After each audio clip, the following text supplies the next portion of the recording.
Okay, hi again, everyone. I'm very excited to be talking with Doniga today.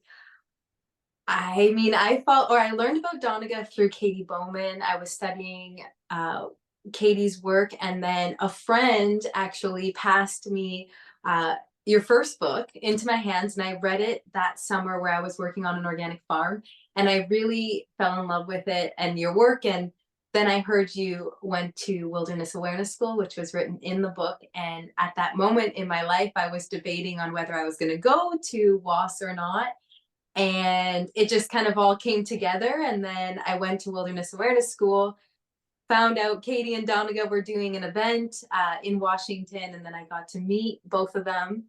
And fast track now as a fresh mom, fresh parents, it's really nice for me. When I think of mothers that I know, even though I don't really know you in many ways, but know of your work, I know how you show up when it comes to food, what you value, what you stand for, and raising your children for them. I have such another layer of respect and admiration and inspiration. And when I think of mothers who truly inspire me to be, yeah, the best version of how to show up for my family, how to raise kids, whether that comes to food, to lifestyle, I definitely think of you. So yeah, I'm definitely so grateful for this conversation and, yeah, the chance to speak to you again. So normally how we start off is to just let you introduce yourself to our audience. You can share about your work and what you do, and then we'll go from there. Awesome. Yeah, what a great full circle story. So you had known about Wilderness Awareness School and then you picked up my book. Mm-hmm. Oh Yeah. wow. Okay. Yeah. That's really great. And you're up in Canada, right? Yeah. Okay. Nice. Yeah, so yeah, my name's Doniga and I'm here in the San Francisco Bay Area on the coast in Ramaytush Ohlone territory.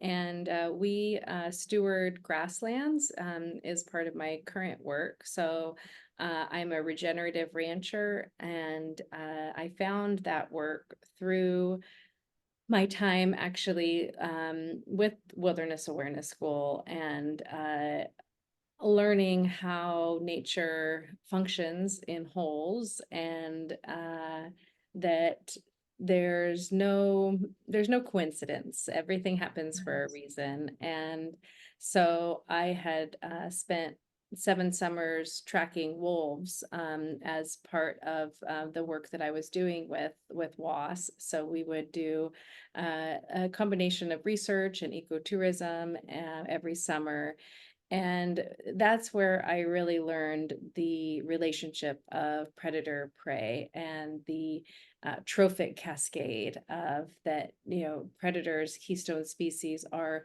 so necessary in order to keep the balance and keep living systems really flourishing.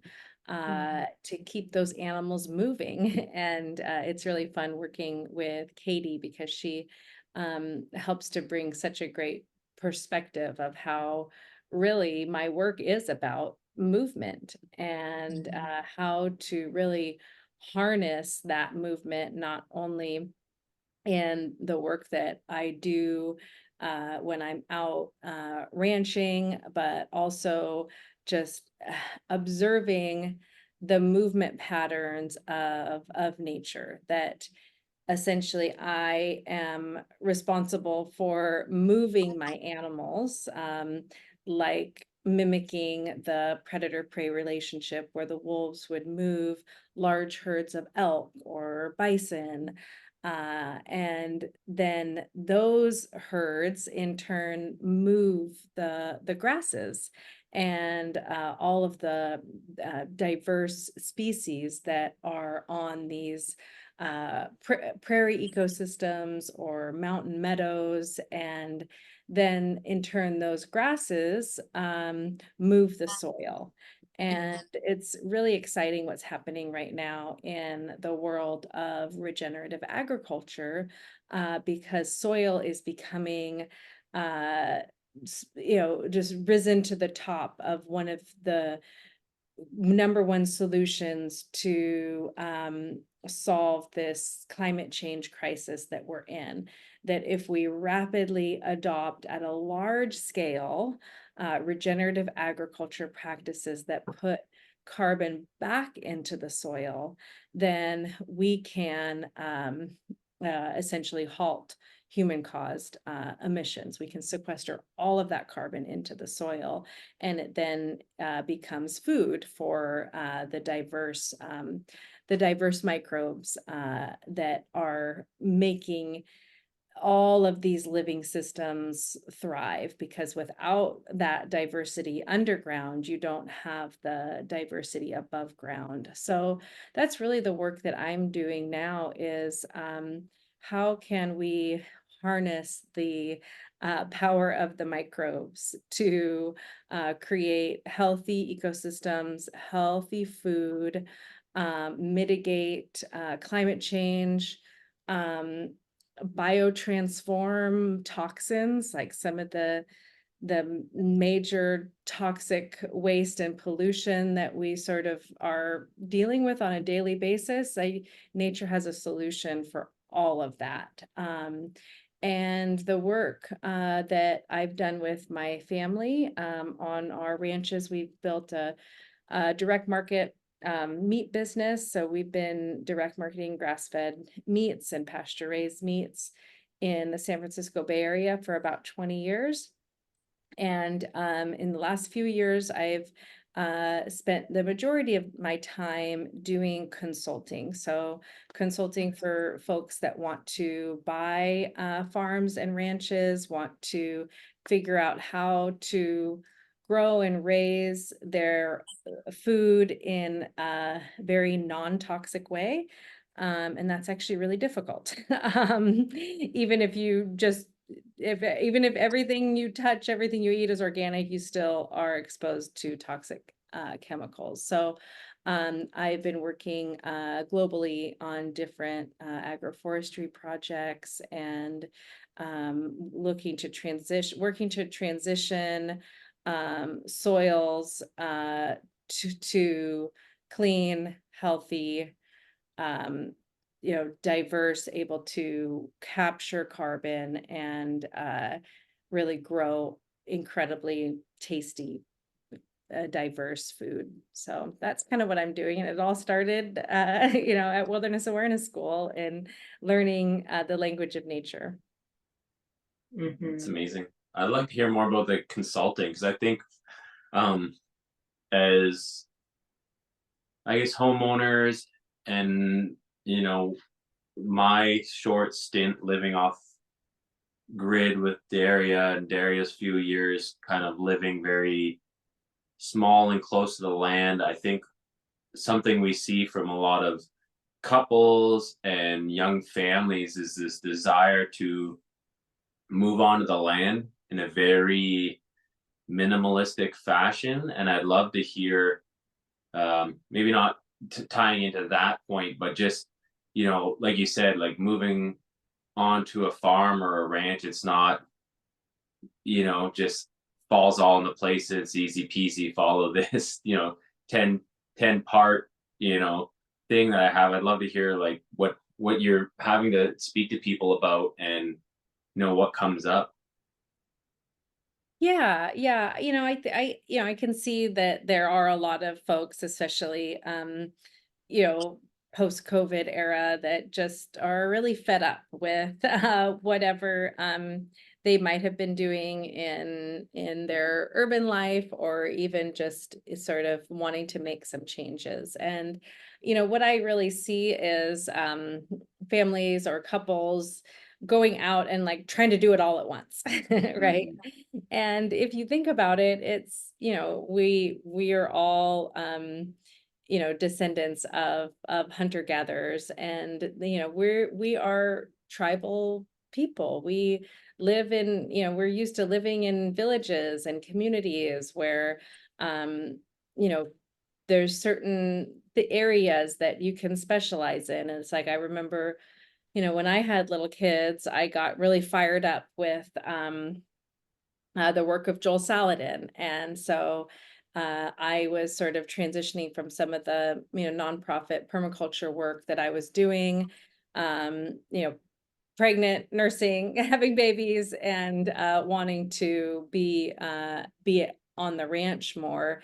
And so started, milking cows and raising chickens and adding pigs alongside of our cattle operation. And I was great. And through that, I had always had like a huge garden before and grew a lot of our own food. And, growing up, my mom always had a huge garden. And it's like, all of a sudden I was milking cows every morning. There was no time to have a garden, right? So I had to give up, gardening and growing our own food for milking a cow. But it didn't really make sense because I have so many great organic farms around where I am, and all of them love raw milk. So I think if you're able to find sort of a community where everyone can pitch in and say, oh, you've got raw milk, I've got, tomatoes or or meat, and I really think that there's an incredible freedom in knowing that your community is going to support you if something happens, like you can reach out to others, and others will have the skills that you don't have, and we can sort of keep the economy local, and keep things just food access is so important, to be able to have food from your bioregion that's nutrient dense. I don't see anything else that's more important, for especially when you're raising kids. And so I think you guys are right on track with wanting to live simply, but also understanding you can't do it all. It's so funny. Since being pregnant and also having Shazandra and nursing her for this past year, my respect for milk is just through the roof. And I was telling Jeff, similar to what you just shared, I'm like, I'm not really interested in growing vegetables. I'm like, I need a cow. Yeah. I need a cow, like, as soon as we can do this. And, we have some farming neighbors nearby. So, it's in the works, but it's definitely, raw milk is still illegal. And is it all of Canada? I know Ontario for sure, but I'm pretty sure all of Canada, raw milk is illegal. So it's a little bit harder to find. And the people who we know who have animals, that it's all quite small scale. So they pretty much produce enough for their families. And, we might get a liter here and there, but it's not a sustainable source. And we're also such a cold weather region for 6 months of the year that I think for a lot of people, having a dairy cow, the numbers might not work, or then our ideals as consumers for, we want the milk from your dairy cow all year round, but then 6 months of the year they're going to need to be fed some type of grain or substitute that either it's going to be costing too much, or some people's desire for the quality of milk would go down. So like a lot of people get goats around here, and then it's usually just enough to sustain, like Dariya said, a household or a neighbor. Yeah. Yeah, and just working with your climate, what works. I think that's so key. I'd be curious to go back to soil too, in this piece of perhaps like the health of the soil being an indication of the health of the ecosystem. And maybe we could just start, when you're looking at soil, like what to you is healthy soil? What does that look like? What does it smell like, or feel like, all of that? Yeah. So most of soil is depleted, and you were in Western Washington, and that's sort of where I learned about just the lush forest soil, and rolling around in the duff, and you kind of can turn over the leaves and see the network of mycelium. And so it's really like those intact forest soils that have never been disturbed. They continually have that cycle of decay, for as long as as long as the earth has been around. There's has been that cycle of decay, and the wild animals coming and leaving their manure, and so really that's what we strive for. I remember it was actually a hike I took with Katie and her family and my kids, and it was on the Washington coast, and we hiked. It was about it's a long hike. I think it was about like a 10, I'm gonna say like a 15-mile hike that we did in one day. And the first stretch of it, we walked out to the coast, and I just remember, like, as soon as I got to this one opening, and there was these old crabapple trees, and underneath the crabapple trees was just this beautiful lush meadow. And I remember just dropping to my knees because a mole had pushed some of the soil up to the surface, and it was just this black rich soil, and it was dotted with flecks of white. And I just remember smelling that soil, and it was just so rich. And it had turned out it used to be a shell mound, sort of a midden where the first peoples would gather, and that was their village site. And so, their all of their shells were then adding calcium and nutrients back into the soil, and that was where their apple trees were flourishing, and who knows what else they were tending around there, the salmon berries, the thimbleberries. And so we think about soil, and we think about agriculture, but really agriculture is what has depleted soils and what has sort of broken that soil structure with the plow. And it's those forest soils that are really what we want to mimic. And there's these microbial communities in those intact soils that we can also harness. One of the projects I'm working on is I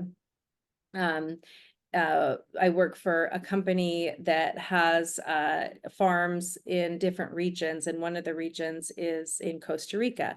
So I head up their regenerative agriculture, and the farmer that I hired there to be our lead farmer is, born from a agriculture family in Costa Rica, and went and studied organic agriculture. And the big thing there in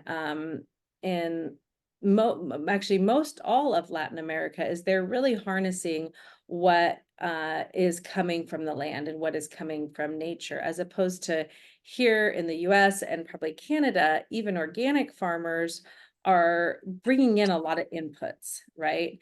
They might have, you might have, maybe it's a organic pesticide, but it still comes in a plastic bottle. It's still manufactured elsewhere.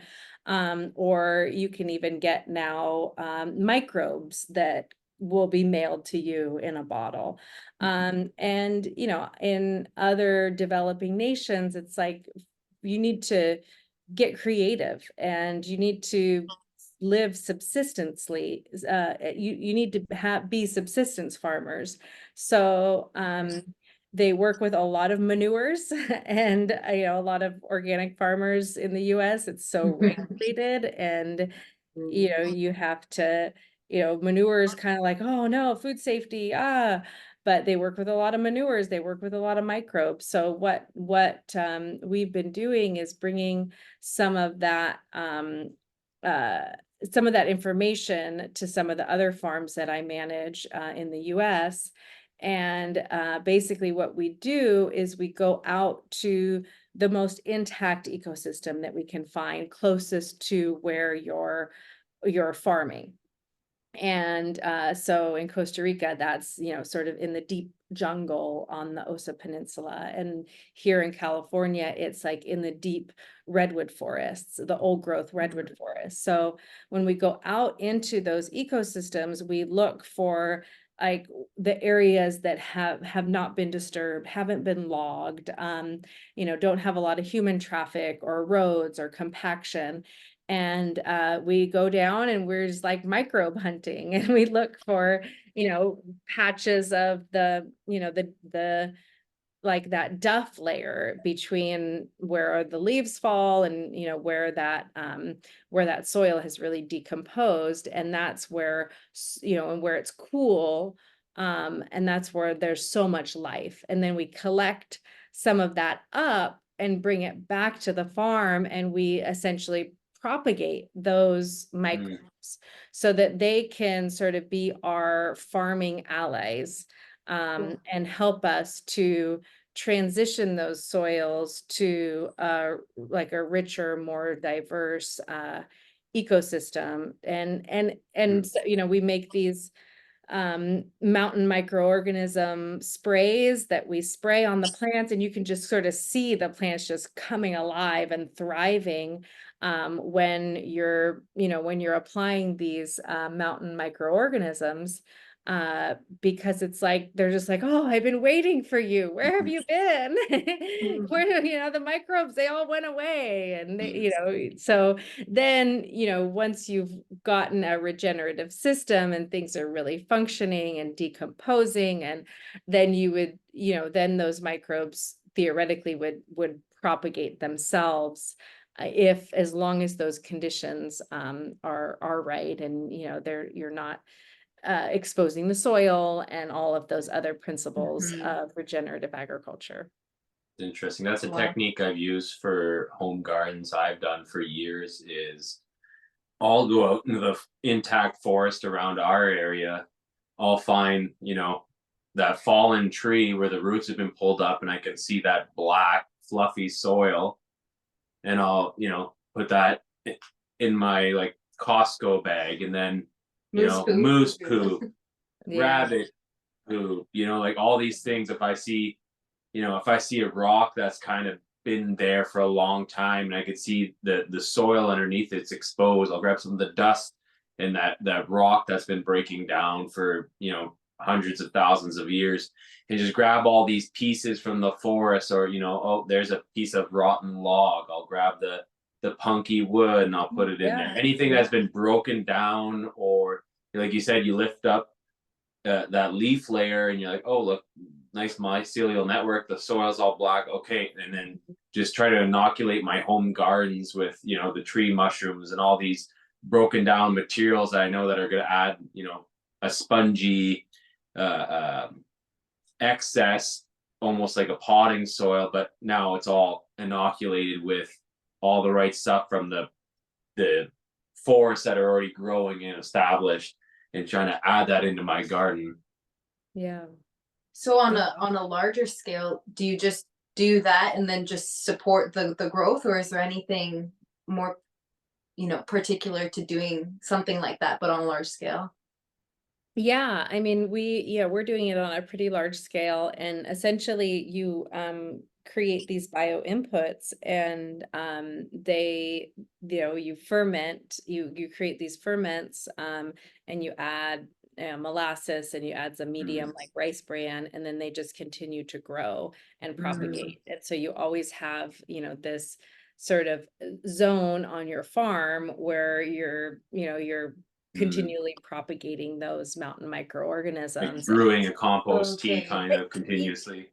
Yeah, Nice. I mean, Okay. that's one form of it, but Yeah, it's fun. You know, there's so many different things, so much knowledge out there. It's Mhm. like you know, it seems like we have all the knowledge at our fingertips. We have everything we need to know. You know, we can touch in with our ancestors, whether you know, through uh, learning through those that are still alive and are the wisdom keepers, or, you know, spiritually touching in with our ancestors. It's like we have everything that we need to sort of shift the direction of the way humans are headed. Now it's just a matter of making those changes on a larger scale. And Mhm. you know, as we are here talking today, you know, the southeast of the, you know, of our country just got hit so hard, where, you know, entire communities, the community of Asheville, North Carolina, just got completely wiped out. And, you know, there was a lot of incredible farms there.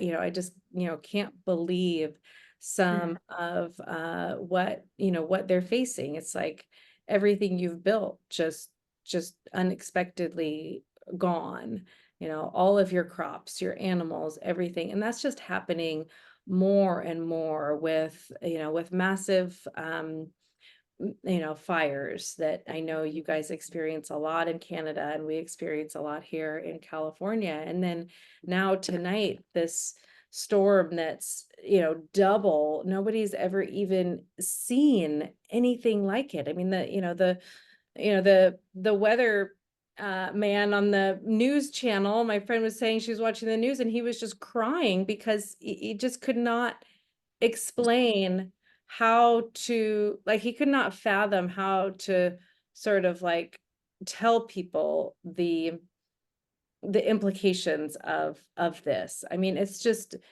it's happening, and it's happening right now, and it's devastating. And you know, change is not, it is not happening fast enough. But Mm.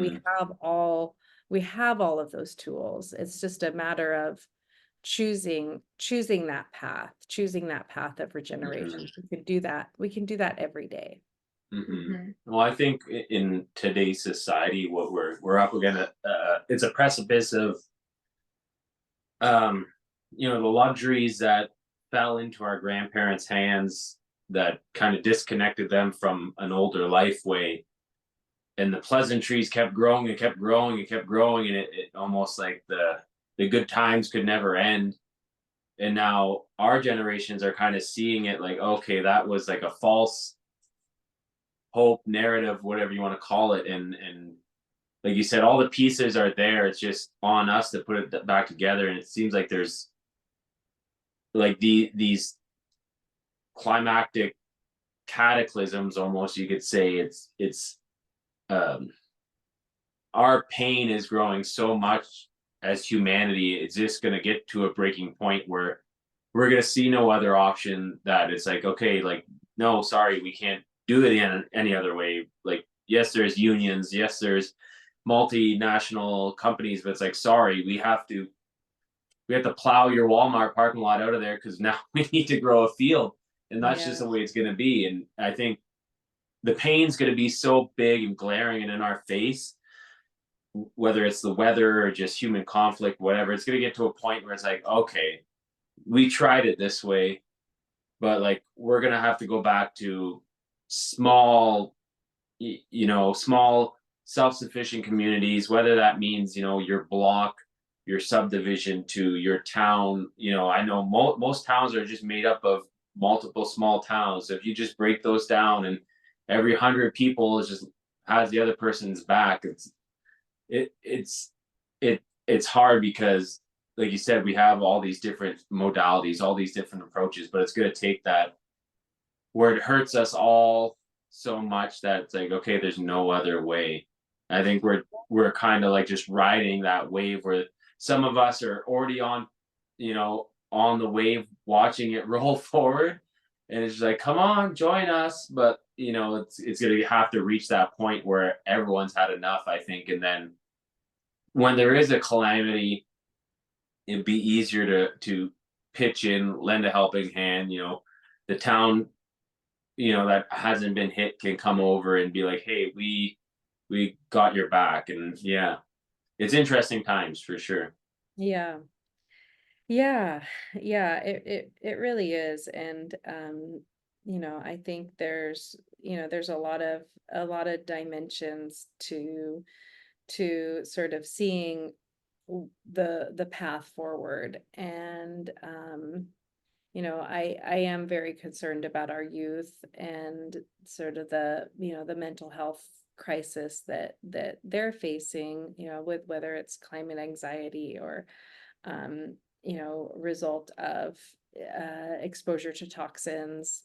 But they are really like, you know, I look at my teenagers, I have a 14 and a 16 and a 17. It's like they're so much farther along than I was when I was that age. Like, you know, they talk about mental health with their peers, and they talk about, you know, they understand that, you know, that things are not how they should be. And when they spend time in nature, they feel like this calmness and this peace inside. And so, you know, they're really driven to do something about it, and not just run away from it.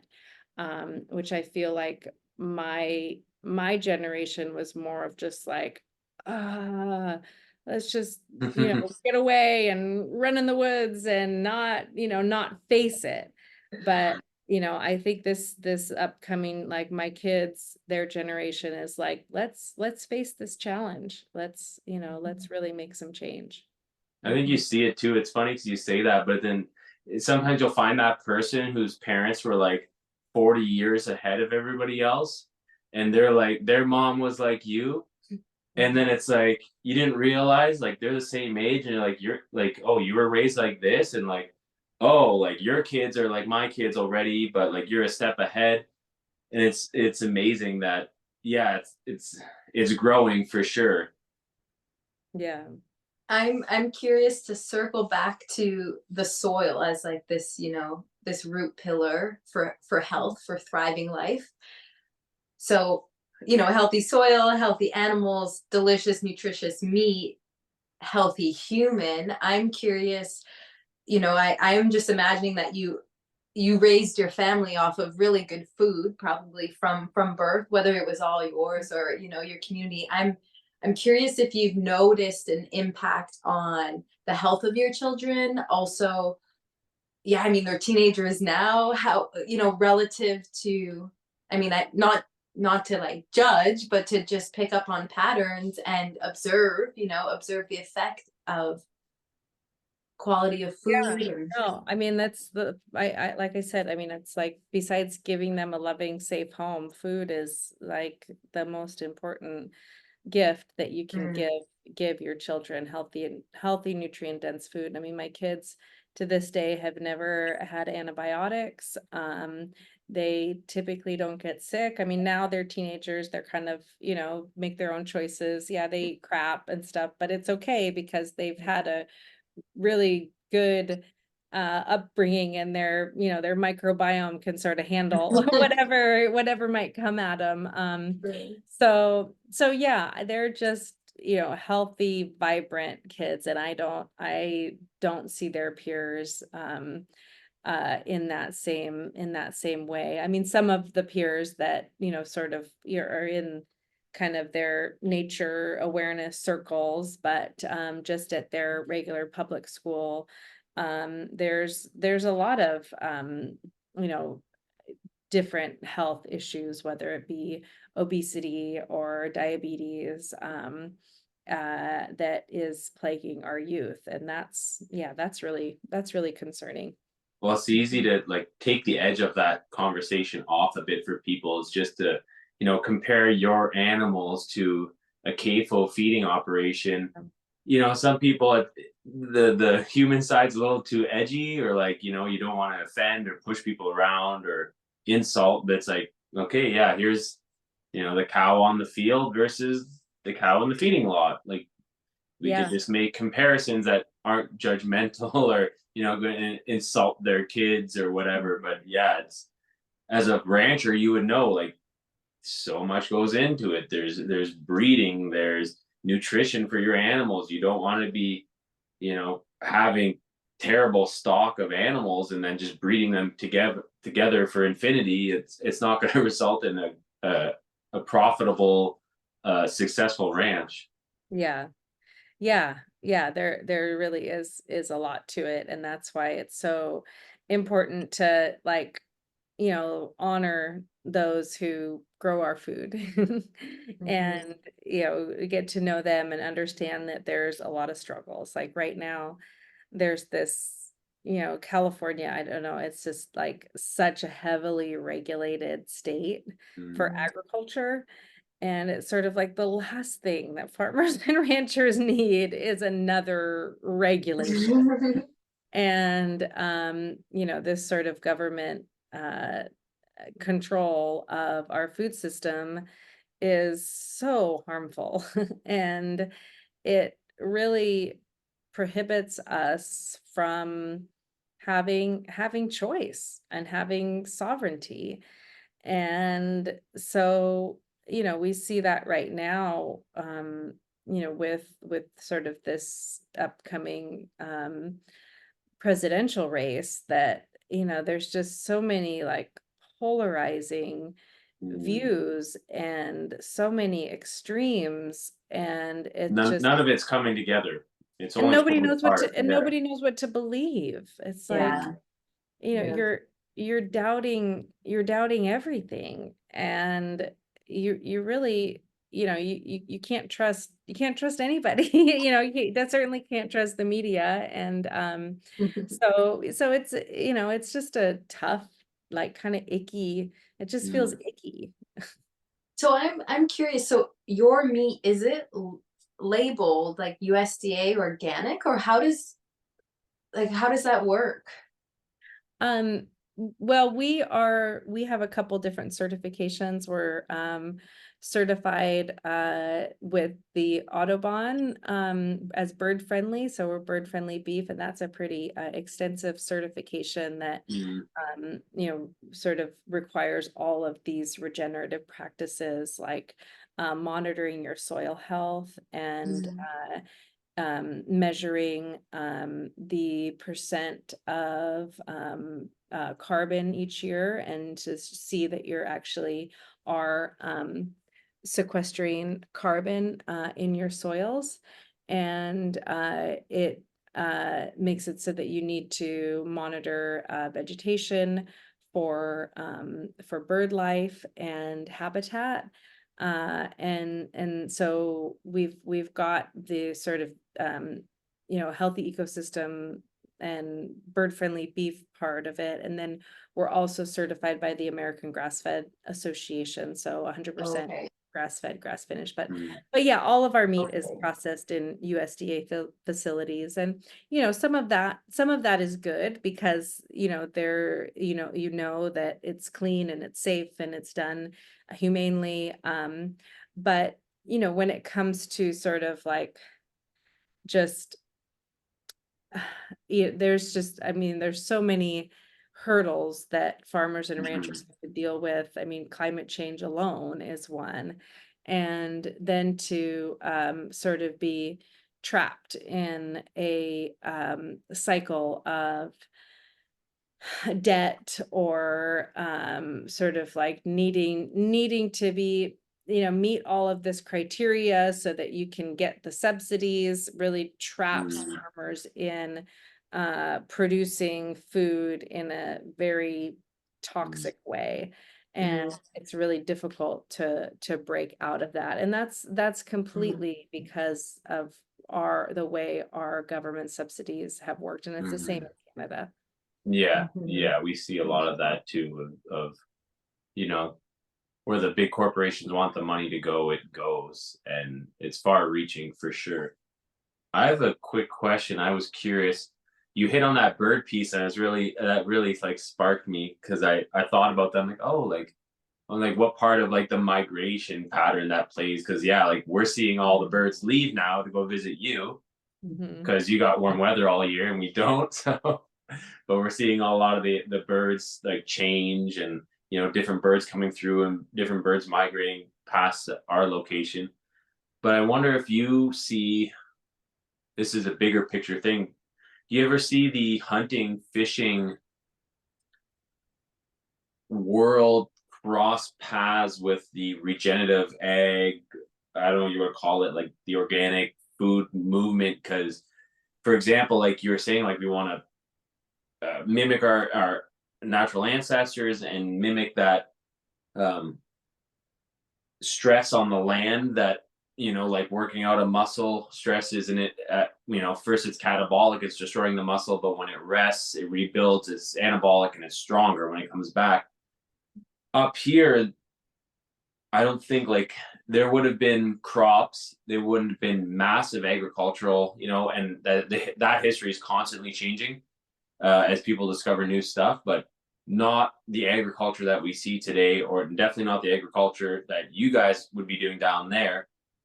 But a big thing here would be nomadic and following the animals. And I wonder if we're ever, maybe in the near or late future, we're going to see, the hunting, fishing piece kind of rounded in with the organic ag piece, where maybe we're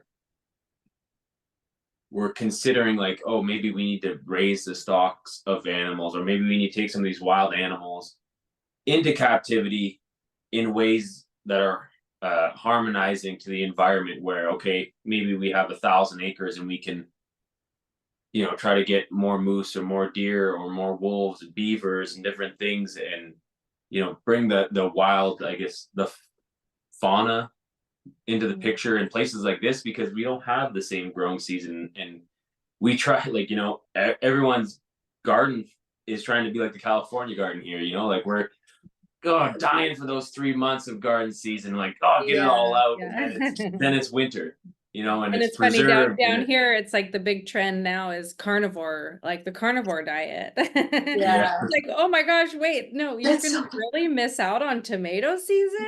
And like I couldn't do it. Oh, yeah. That's Well, so you funny. should go live in the north. But yeah, that's Yeah. we get a lot of, because we do farmers markets in like Silicon Valley area. And so, it's like Yeah. paleo got really big, and then it was Mhm. keto, and now it's like full carnivore, or it's just meat and just fat. It's like, yeah, you're missing out. I mean, But granted, oh yeah, yeah. I mean, that's an interesting point, like the migratory routes. And there's a lot of controversy there. And there's kind of both sides of the fence, literally. And it really has to do with fencing.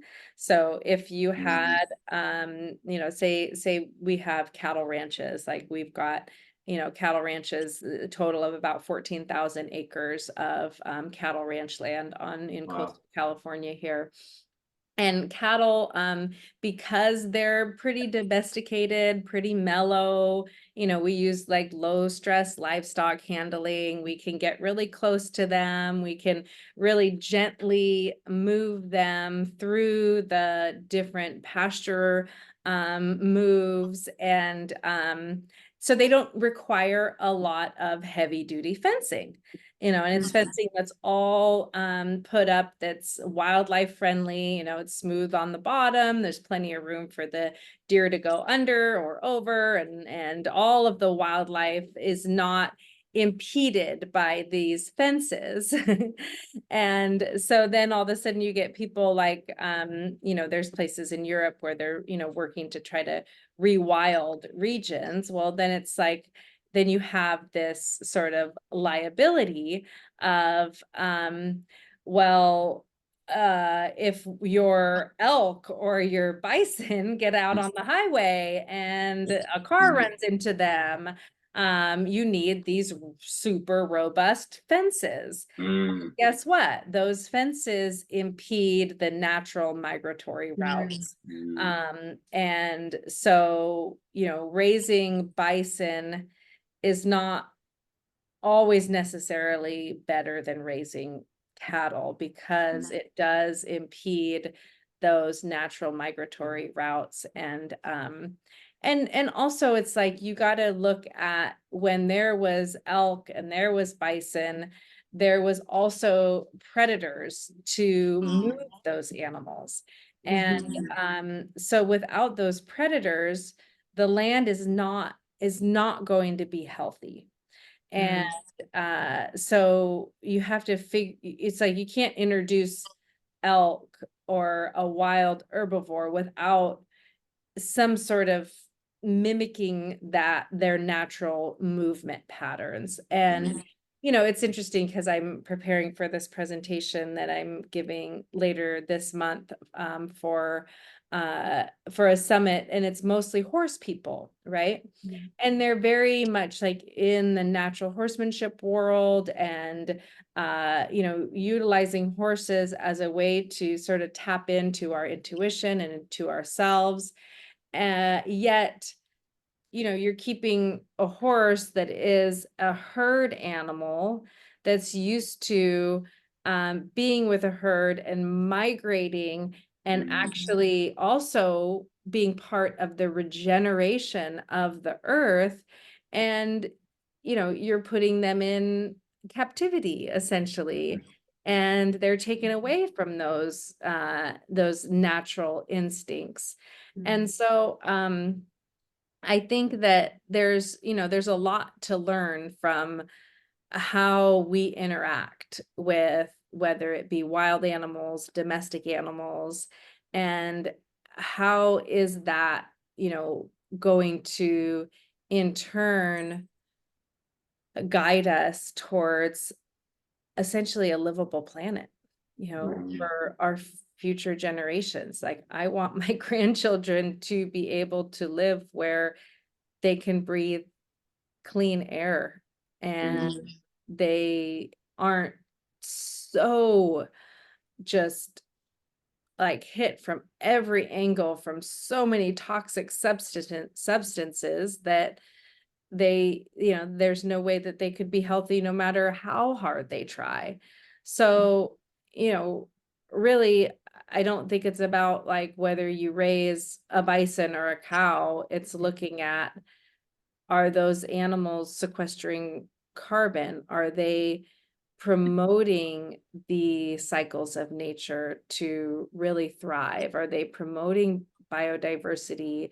Are they increasing the grassland bird population, or is your agriculture decreasing? Because grassland birds, that's why Audubon is so interested in grass-fed beef, is because if you raise animals 100% out on grass and you're not feeding them grains, then you are increasing the amount of habitat for grassland birds, because that group of birds has declined by 50%, and it's because of monocrop agriculture, corn, soy, and the tilling of the prairie, kind of going back to how can we promote those healthy soils to mimic those, intact old growth, or that intact jungle, or that intact prairie.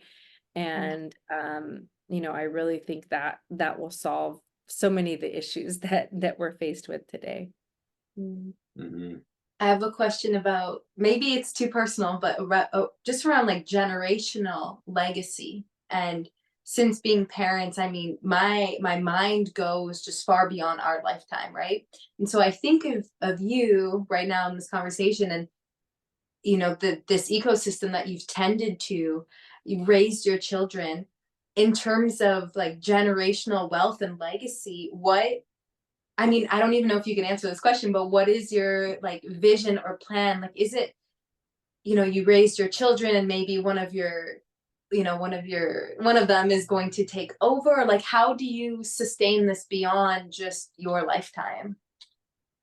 Yeah, I mean, that would be the hope, that one of them would be interested in continuing ranching and taking over the business, and but they're gonna find their own path, and no matter what, they are going to be rooted in nature. That was like always my, one of our number one goals as parents, was that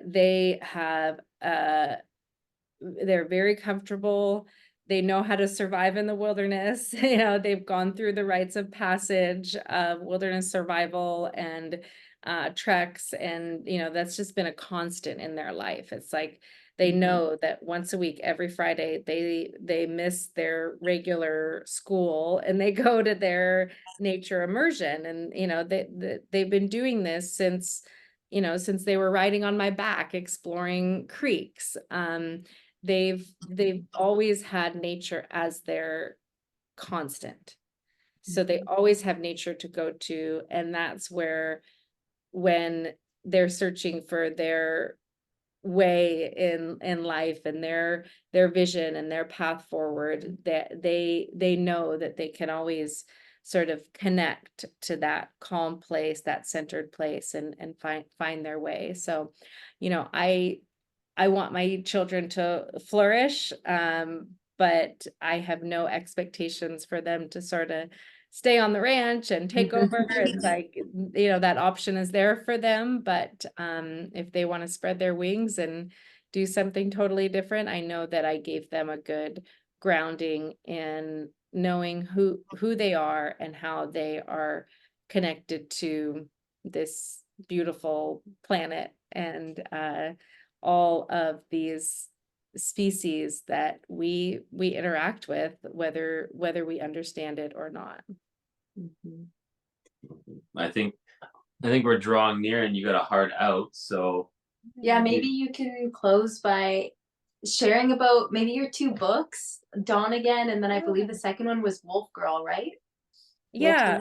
So I was actually approached by Katie Bowman, is my publisher, and she approached me after listening to a podcast I did with, I think it was Modern Farm Girl at the time, and I was talking about one of the stories I wrote in the book, about tracking, being on the trail of an alpha wolf, and tracking and getting to that wolf, and just that feeling, and being on the trail and being a young woman, trying to understand my place and my role, and then full circle coming and taking that education. Like, you guys have a school, and parents are probably like, oh, they might see it like, oh, that might be cool. Like, oh yeah, my kids would love it. Like, they would thrive. Like, what kid doesn't want to, like, play with sticks and run around in the woods and get dirty, like, versus be in a classroom? I mean, it's like, it's a no-brainer, right? But it's the parents that doubt, like, oh, is that the best thing for my kids? And so it's like, I think Katie was at that point in her life too. It's like, okay, I want my kids to learn all of this stuff and be immersed, but then what? Like, so I want to see someone who has been immersed in nature, because that was all I did. I was a high school dropout, and I went to wilderness awareness school 5 days a week, and that's all I did was nature education, Lakota spirituality, and really tracking, trailing, and just following my vision. And then I took that grounding in nature and I built it into a career as a regenerative rancher. So yeah, I encourage everybody to read my books. Dawn Again, Tracking the Wisdom of the Wild, is my original memoir. And then Wolf Girl, Finding Yourself in the Wild, is the young adult version of that book. So, oh, okay. I haven't read Wolf Girl, but I read Dawn Again. Now I know a little bit more. That's nice. So if don't owe her money, she will track you down. She will find him. So yeah, Instagram, website, any of that great stuff. Yeah, you can follow me on Instagram it's the title of my book, Dawn.again, or just look up my name. I have a very unique name, and you can find me, and that's probably the best way to find me is through Instagram if you need to message me or anything else.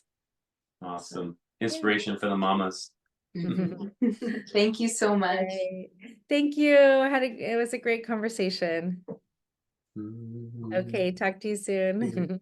All right, thanks guys. Bye. Really good to see you again. Yeah, you too. Bye. Bye.